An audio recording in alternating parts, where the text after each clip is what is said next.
Standard 11 physics chapter 5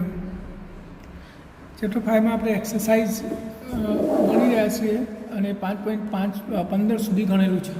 હવે આપણે 5.16થી ગણીશું, પણ એ ગણીએ પહેલાં ગુજરાત સરકારે એનસીઆરટીના સિલેબસમાં 30% ઘટાડો કર્યો છે, જે ગુજરાત સરકારે પણ લાગુ પાડ્યો છે અને જેની પીડીએફ મેં તમને વોટ્સઅપ કરેલી છે.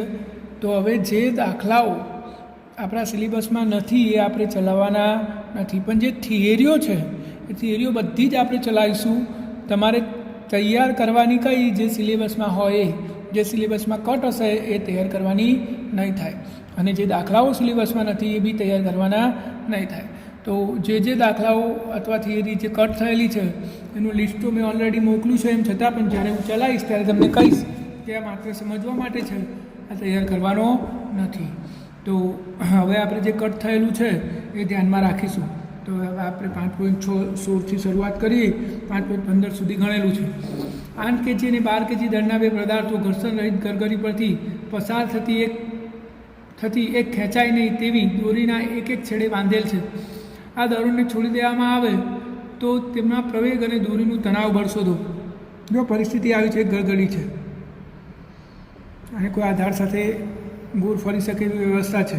અહીંયા એક પદાર્થ છે, આ છેડે દોરીના, અને આ દોરીના બીજા છેડે એક પદાર્થ છે.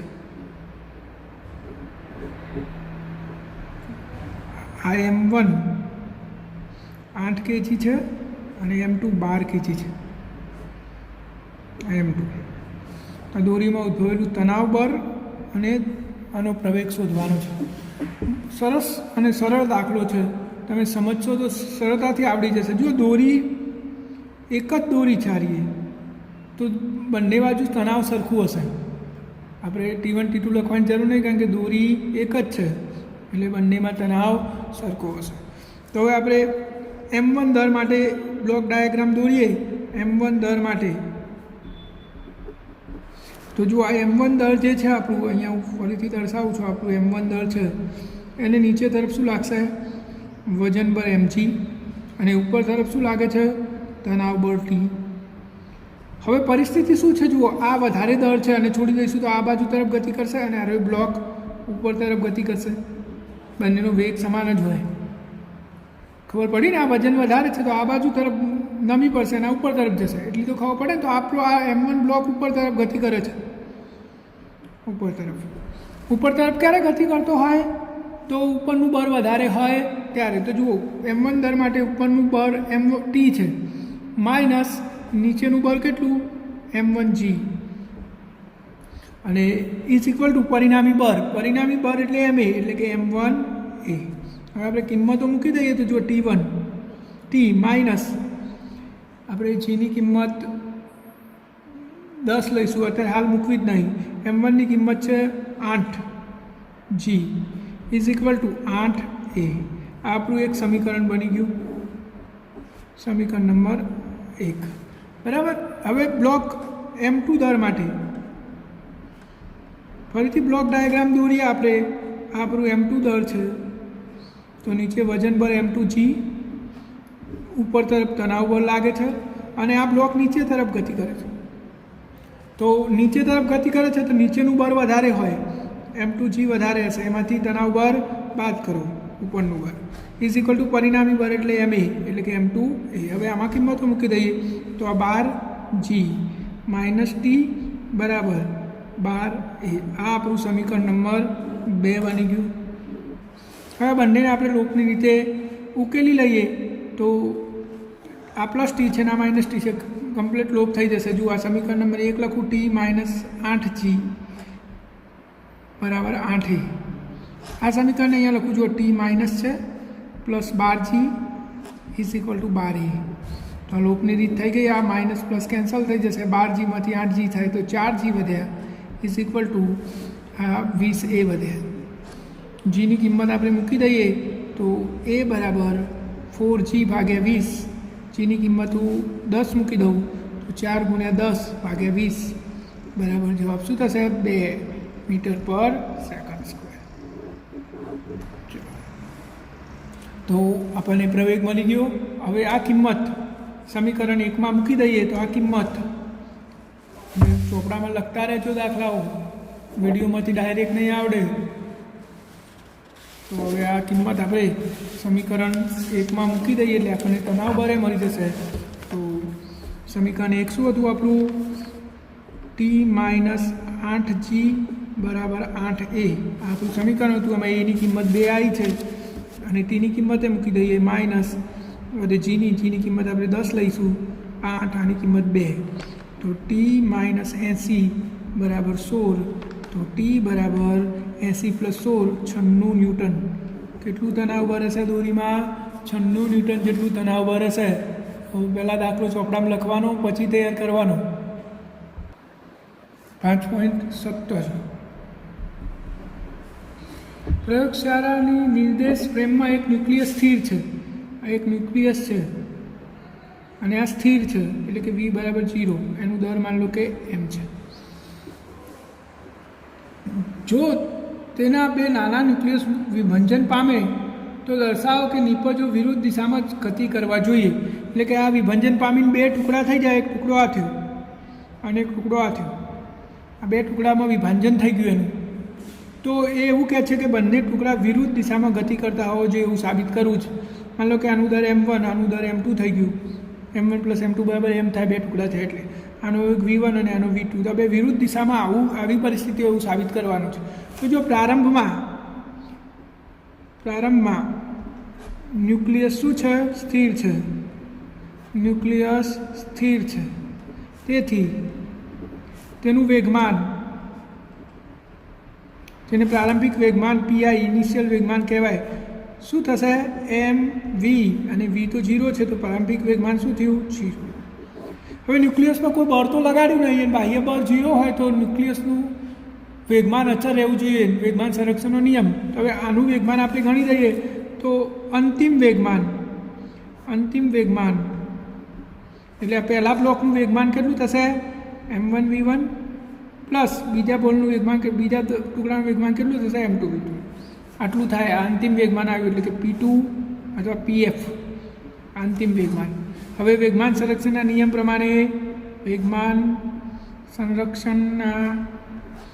નિયમ પ્રમાણે શું થવું જોઈએ? પ્રારંભમાં હતું એટલું ને એટલું જ અંતમાં આવવું જોઈએ, કારણ કે કોઈ બાહ્ય બળ લાગ્યું નથી. તો PI = PF થવું જોઈએ. PF કેટલો છે? m1 v1 plus m2 v2 સદિશ = PI કેટલો? 0. તો m1 v1 બરાબર -m2 v2.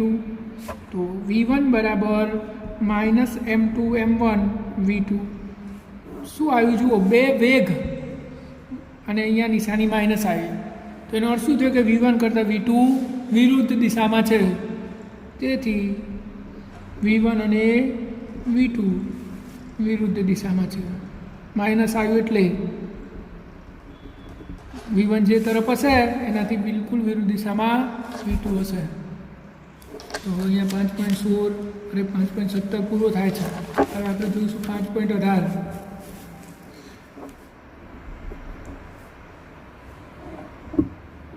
0.5 kgના 0.05 kg દળના બે બિલિયર્ડ બોલ 100 મીટર પ્રતિ સેકન્ડની ઝડપથી ગતિ કરતાં અથડાય છે અને તેટલી જ ઝડપથી પાછા ફેંકાય છે.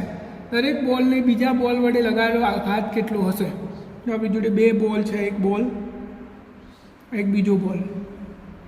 આ બે બોલ આ બાજુ ગતિ કરે છે ને આ બાજુ ગતિ કરે છે. બંનેનો વેગ 6 મીટર પર સેકન્ડ અને બંનેનું દર 0.05 kg છે.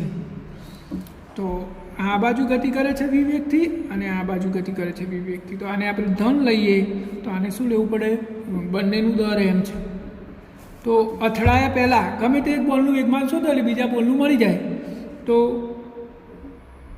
અથડામણ પહેલાં એક બોલનું વેગમાન એને આપણે PI કહી દઈએ. શું થશે? mv થાય. હવે અથડાયા પહેલાંની સ્થિતિ છે mv. હવે અથડાયા પછી શું થાય છે? અથડાયા પછી બંને બોલ એકબીજાની વિરુદ્ધ દિશામાં, એટલે કે એના જ પથ ઉપર પાછા જાય છે આમ. તો હવે આ જે પહેલો બોલ આપણે લીધો એનું દર એમ અને વેગ શું થઈ ગયો -v થઈ ગયો. તો અથડામણ બાદ વેગમાન જેને આપણે અંતિમ વેગમાન કહીએ છીએ pf શું થશે m અને વેગ વિરુદ્ધ દિશામાં થઈ ગયું એટલે -v. તો હવે વેગમાનનો ફેરફાર ડેલ્ટા p બરાબર pf માઇનસ pi. તો ડેલ્ટા p બરાબર pf કેટલું -mv અને pi કેટલું mv. તો -2mv જેટલું વેગમાનમાં ફેરફાર થયો અને વેગમાનનો ફેરફાર તો બળના આઘાત જેટલો હોય જે આપણે શોધવાનો છે f ડેલ્ટા t બરાબર ડેલ્ટા p. તો f ડેલ્ટા t બરાબર -2mv. તો -2m 0.05 અને v 6. તો જવાબ થશે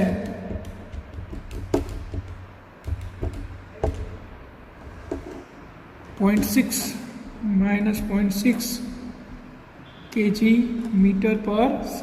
આટલો આઘાત હશે. એક દડા વડે બીજા દડાને આપેલા વેગમાનનું મૂલ્ય આટલું. મૂલ્યમાં લખવું હોય તો તમે ધન લખો તો પણ ચાલે.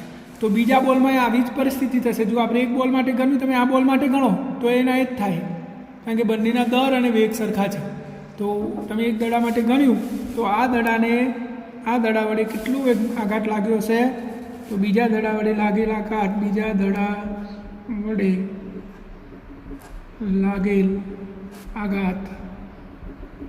0.6 kg/s જેટલો હશે. તો આપણો આ દાખલો અહીંયા પૂરો થાય છે. 0.6 kg/s જેટલો આઘાત મૂલ્યમાં, અને કિંમત તમે સદીશમાં દર્શાવો તો -0.6. તો 5.18. હવે જોઈએ 5.19.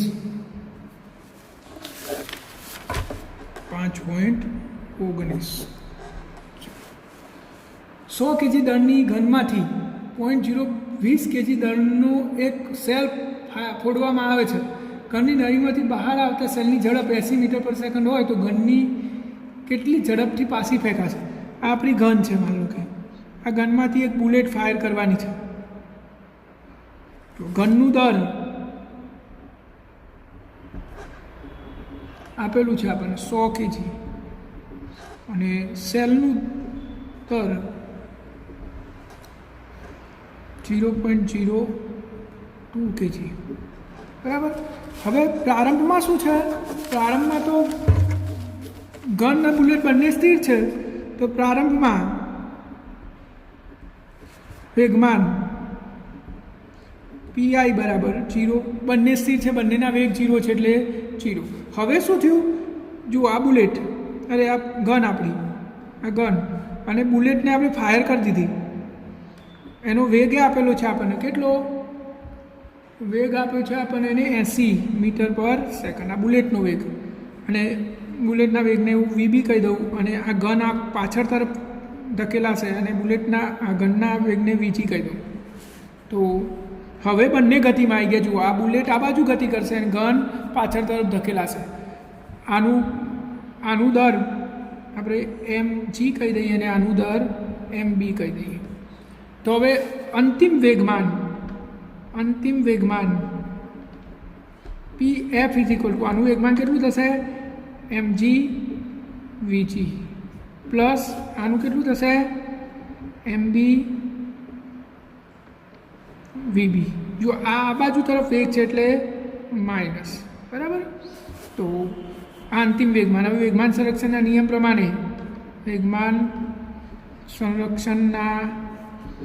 નિયમ પ્રમાણે પ્રારંભિક વેગમાન બરાબર અંતિમ વેગમાન થવું જોઈએ. એટલે કે અંતિમ વેગમાન એ કેટલું હોવું જોઈએ? પ્રારંભિક વેગમાન જેટલું. તો અંતિમ વેગમાન કેટલું છે?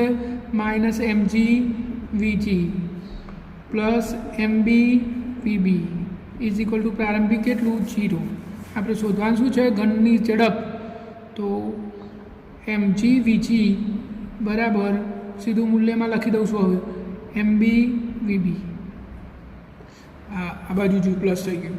તો vg બરાબર mb / mg × vb. mb એટલે બુલેટનું દર કેટલું હતું? 0.02 0.02 આનું 100 અને વીબી કેટલો હતો 80 તો 80 ગુણ્યા 0.02 ભાગ્યા 100 જવાબ આવ્યો 0.016 મીટર પર સેકન્ડ। આ બુલેટ અરે ઘન આટલા વેગથી પાછળ તરફ ગતિ કરશે, ધકેલાશે, કેટલા વેગથી આવ્યો જવાબ આપણો 0.016 મીટર પર સેકન્ડથી। તો આ દાખલો એ વેગમાન સંરક્ષણના નિયમનો ઉપયોગ કરીને જ ગણેલું છે। પ્રારંભિક વેગમાન ગણવાનું, અંતિમ વેગમાન ગણવાનું, બાહ્ય બળ નહીં લાગ્યું એટલે બંને સરખા હોય। 5.20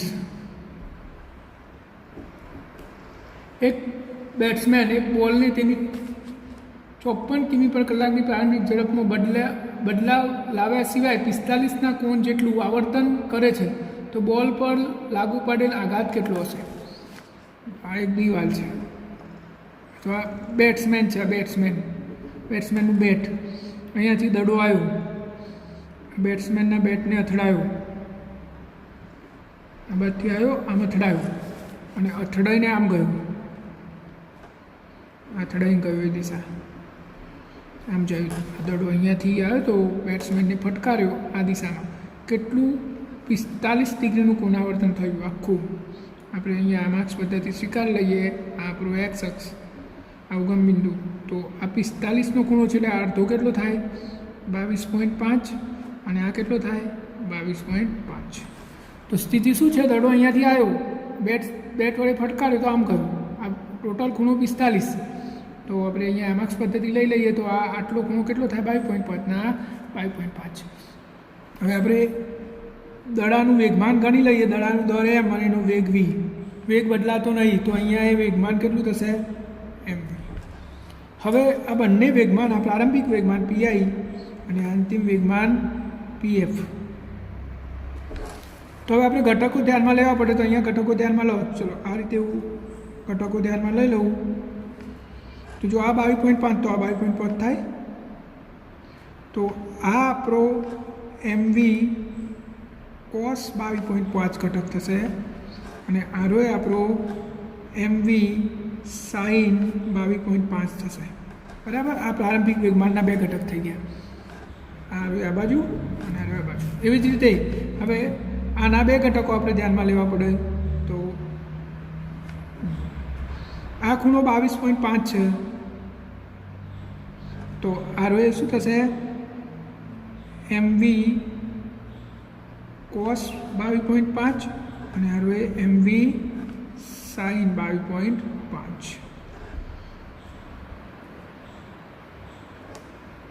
તો હવે આપણે વેગમાન લખી દઈએ, તો પ્રારંભિક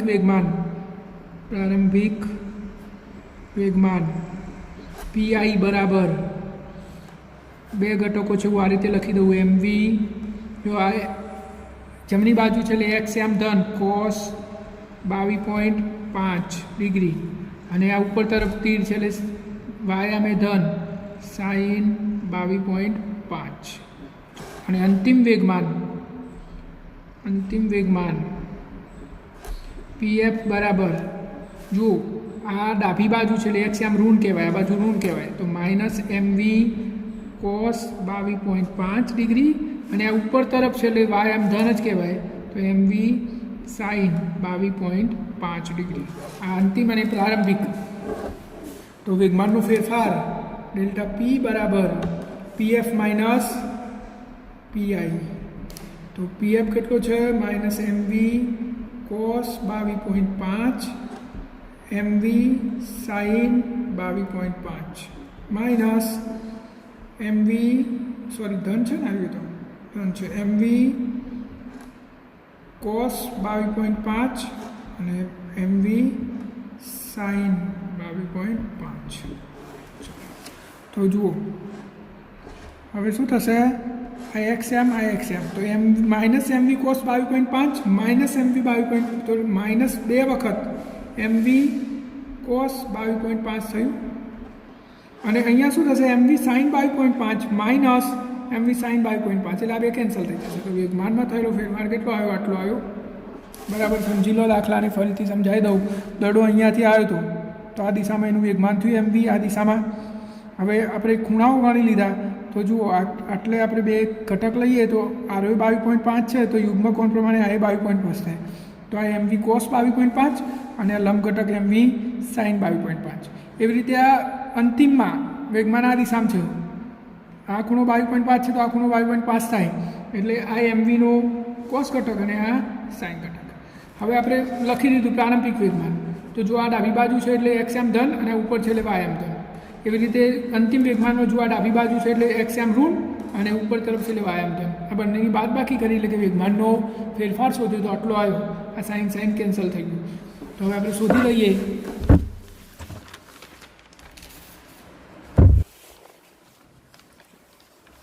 તો ડેલ્ટા પી બરાબર -2m દડાનું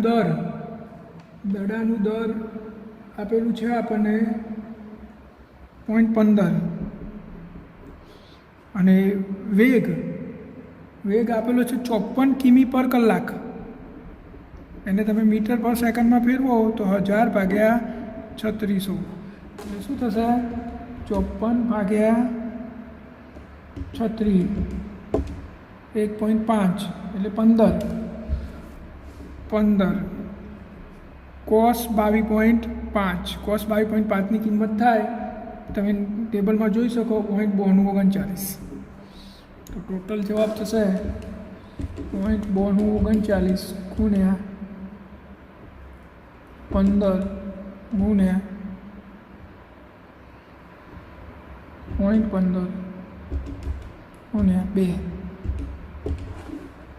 -4.15 kg મીટર પર સેકન્ડ. આટલો વેગમાનનો ફેરફાર થયો. તો આપણે શોધવાનું શું હતું? આઘાત. તો f ડેલ્ટા ટી બરાબર ડેલ્ટા પી. તો આઘાત કેટલો આવ્યો? 4.15 kg મીટર પર સેકન્ડ અથવા ન્યૂટન સેકન્ડ. તો 4.15 આપણો જવાબ થશે.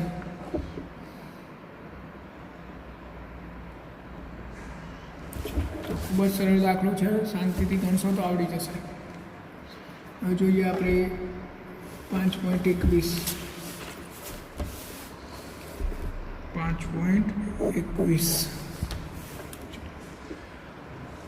દોરીના એક છેડે બાંધેલ 0.25 kg દરના પથ્થરને સમક્ષ સમતલમાં 5.5 મીટર ત્રિજ્યાના વર્તુળમાં 40 રેડિયન પર મિનિટ એટલે કે પરિભ્રમણ પર મિનિટની ઝડપથી ઘુમાવવામાં આવે છે.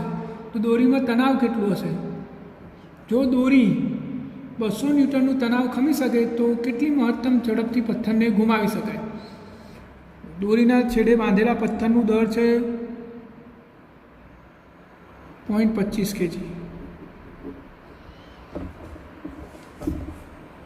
સંરક્ષિત સમતલમાં એને આટલી ત્રિજ્યા એટલે કે 1.5 મીટર ત્રિજ્યા ગોળ ગોળ ફરાઈ જશે અને એની ઝડપ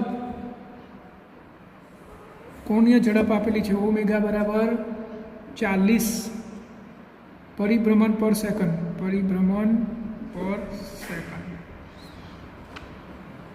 તો દોરીમાં તણાવ બળ શોધવાનું છે. જો સ્થિતિ કેવી છે? અહીંયા એક દોરી છે અને અહીંયા પથ્થર બાંધ્યો અને આમ ગોળ ગોળ ફરાઈ જશે.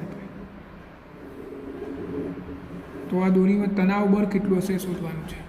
તો પહેલાં આપણે કિંમતોને સેટ કરી દઈએ. જો ઓમેગાની કિંમત આપેલી છે 40 પરિભ્રમણ પર સેકન્ડ. આપણે એને રેડિયન પર સેકન્ડમાં ફેરવવું પડે એટલે કે એક પરિભ્રમણ આમ ફરે તો કેટલા રેડિયન, કેટલો ખૂણો આંતરાય? 2π. કેટલો? 2π. પરિભ્રમણ પર મિનિટ આપેલું છે, પર મિનિટ. તો હવે નીચેના સેકન્ડમાં ફેરવવું પડે. 1 મિનિટના કેટલા સેકન્ડ? 60. તો જો ઉપર પરિભ્રમણ હતું, એક પરિભ્રમણનો ખૂણો કેટલો? 360 એટલે કે 2π. અને 1 મિનિટના સેકન્ડ કેટલા? 60. તો આ તો કેન્સલ થઈ ગયું. આ 2 300 એટલે 4/3π આટલું વધ્યું ઓમેગાની કિંમત રેડિયન પર સેકન્ડ થઈ ગયું. હવે તો હવે આપણે જાણીએ છીએ v બરાબર આર ઓમેગા સૂત્ર. આરની કિંમત છે 1.5 અને આ 4/3π. તો 100/3 એટલે 2π મીટર પર સેકન્ડ. કેટલા થયા? 1.5 ગુણ્યા 4/3 2 પાઈ મીટર પર સેકન્ડ. આટલો એનો રેખીય વેગ આવ્યો. હવે આ તો ગોળ ગોળ ફરે છે તો વર્તુળાકાર ગતિ માટે કેન્દ્રગામી બળ ક્યાંથી પૂરું પડતું હશે? તણાવ બળમાંથી. તણાવ બળ જ આને ગોળ ગોળ ફરાવવા માટે કેન્દ્રગામી બળ પૂરું પાડે છે. તો તણાવ બળ T બરાબર mv²/r. એમ કેટલો? 0.25. વી કેટલો? 2π એનો વર્ગ ભાગ્યા આર કેટલો? 1.5. તો 0.25 × 4 × 3.14 અને એનો વર્ગ ભાગ્યા 1.5.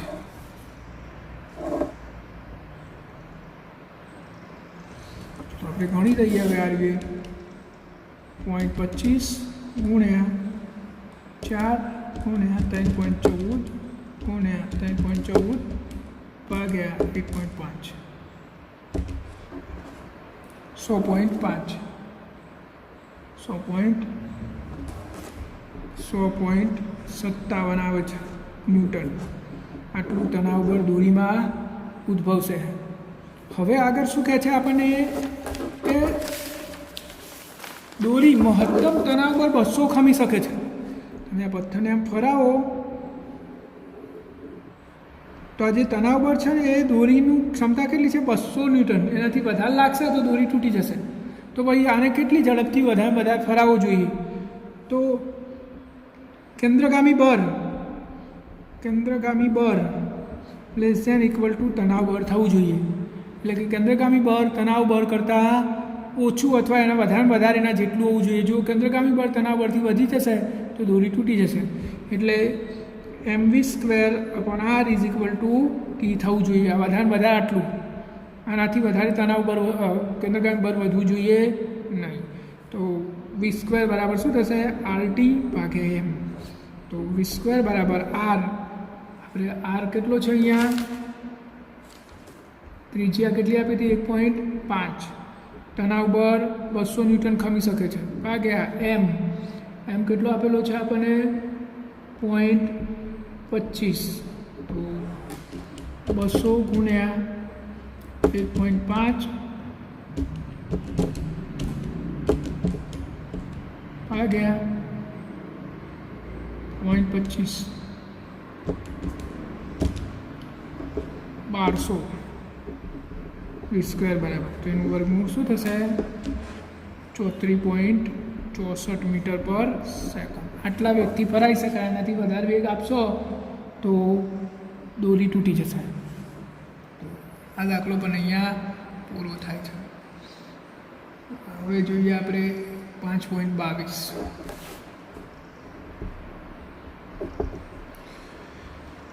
ઉપરના સ્વાધ્યાયમાં જો મહત્તમ ઝડપ કરતાં વધુ ઝડપ આપતા દોરી એકાએક તૂટી પડે તો તૂટ્યા બાદ પથ્થરનો ગતિપથ નીચેનામાંથી કઈ સાચી રીત વર્ણવે છે? એટલે કે આપણે એમ ફરાઈએ ગોળ પથ્થરને અને 34.64 કરતાં વધારે વેગ આપી દઈએ તો દોરી તૂટી જાય. તો ખબર પડી. તો દોરી તૂટે તો પથ્થર કઈ બાજુ ગતિ કરશે? તો નીચે ઓપ્શન આપે છે. પથ્થર ત્રિજ્યાવર્તી દિશામાં બહાર ફેંકાય છે. એટલે ત્રિજ્યાવર્તી એટલે અહીંયાથી તૂટી જાય દોરી, તો આમ જશે. દોરી તૂટે તે ક્ષણથી પથ્થર સ્પર્શકની દિશામાં ગતિ કરશે. એટલે કે આ દિશામાં. અને પથ્થર સ્પર્શક સાથે એવા કોણે ગતિ કરશે કે જેનું માન પથ્થરની ઝડપ પર આધારિત હશે. તો ત્રણમાંથી કયો ઓપ્શન આવશે? તો આરો ઓપ્શન આવશે, સ્પર્શકની દિશામાં. કેમ? તો આપણે જાણીએ છીએ વર્તુળાકાર ગતિમાં કોઈ પણ બિંદુએ વેગ એ બિંદુએ દોરેલા સ્પર્શકની દિશામાં હોય છે. એટલે કે અહીંયા પથ્થર પહોંચ્યો હશે તો એનો વેગની દિશા આ હશે. હવે જેવી દોરી તૂટી જાય એ વેગની દિશામાં જ ગતિ કરે એટલે આમ જશે. તો આપણો જવાબ આવશે સ્પર્શકની દિશામાં. અને છેલ્લે 5.23. સમજાવો શા માટે ખાલી અવકાશમાં ઘોડો ગાડીને ખેંચી અને દોડી શકતો નથી? ઘોડો હોય, આવો ઘોડો છે આપણો, એ નીચે પાછળ ગાડી છે, તો આને ખેંચી શકતો અને ખાલી અવકાશમાં નહીં ખેંચી શકતો એવું સાબિત કરવાનું છે. તો ખેંચી ક્યારે શકે? જ્યારે આ ઘોડાનો પગ આ જમીન પર બળ લગાડે, એટલે કે ક્રિયાબળ લગાડે, ત્યારે જમીન એની પર પ્રતિક્રિયા બળ લગાડે છે.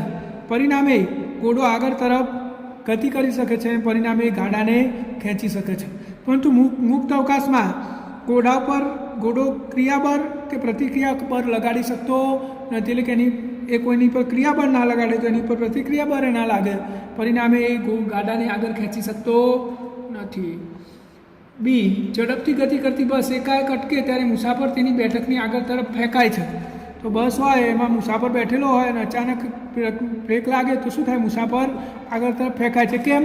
તો જ્યારે બસ ગતિમાં હતી ત્યારે જડત્વના કારણે આ મુસાફર પણ બસની ગતિ જેટલી જ ગતિથી આગળ ગતિ કરતો હતો.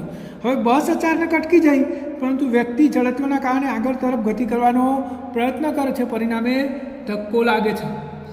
ઘાસ કાપવાના મશીનને ધકેલવા કરતાં ખેંચવું સહેલું છે. ઘાસ કાપવાનું મશીન હોય એમાં આપણે વિચારીએ કે ઘાસ કાપવાનું મશીન છે તો એને ખેંચવાનું હોય, એટલે ખેંચવાનું હોય તો આપણે આ રીતે ખેંચીએ આ દિશામાં પાછળ તરફ, એટલે કે બર આ દિશામાં લગાડીએ. અહીંયા એનું મશીનનું વજન બર mg હોય, બરાબર. તો આપણે બર આ દિશામાં થીટા ખૂણે લગાવીએ તો આ બળનો એફ કોસ થીટા ઘટક થાય અને આ બળનો એફ સાઇન થીટા ઘટક થાય. આપણે ખેંચીએ છીએ આ તરફ તો શું થશે, વજન બળમાં ઘટાડો થઈ ગયો. જો વજન બળ mg આ બાજુ અને ઉપર એફ સાઇન થીટા બાદ લાગ્યું તો વજન પરિણામી વજન બળ શું થયું, mg minus F sine theta એટલું બાદ થઈ જશે, એટલે કે વજન બળ ઓછું થયું. અને વજન બળ ઓછું થયું પરિણામે આપણે એને સરળતાથી ખેંચી શકીએ છીએ. ધકેલવાના કિસ્સામાં શું થશે, ધકેલવાના કિસ્સામાં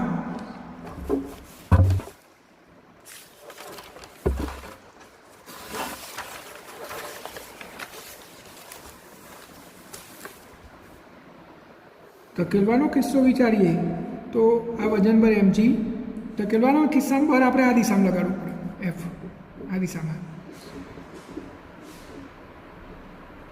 તો આ થીટા હોય તો આરે થીટા હોય તો આ એફ કોસ થીટા અને આ એફ સાઇન થીટા થશે mg. તો હતું જ. તો હવે વજન પર વધવાની જગ્યાએ ઘટવાની જગ્યાએ વધ્યું. જુઓ બંને એક જ દિશામાં થઈ ગયા, mg plus F sine theta. તો એને આટલું વજન ઊંચકવું પડશે. પહેલાંમાં mg minus sine theta F sine theta આવતું હતું, એટલે કે વજન બળ ઘટ્યું હતું ખેંચવામાં આ કિસ્સામાં, અને ધકેલવામાં આટલું વધ્યું એટલે વધારે તાકાત પડે છે. અને ક્રિકેટ કેચ પકડતા દરમિયાન તેનો હાથ પાછળ તરફ ખેંચે છે, તો એ દડો આવ્યો અને એનો હાથ તે પાછળ તરફ ખેંચે તો વેગમાનમાં ફેરફાર માટે વધારે સમય લાગે છે, પરિણામે ઓછું બળ લાગે છે, એટલે કે ધક્કો ઓછો લાગે છે. તો આજનું લેક્ચર આપણે અહીંયા પૂરું કરીએ છીએ. હવે જે સ્વાધ્યાયમાં દાખલાઓ કેન્સલ કરેલા છે એ આપણે ચલાવવાના નથી, બાકીના આપણે ચલાવી દઈશું.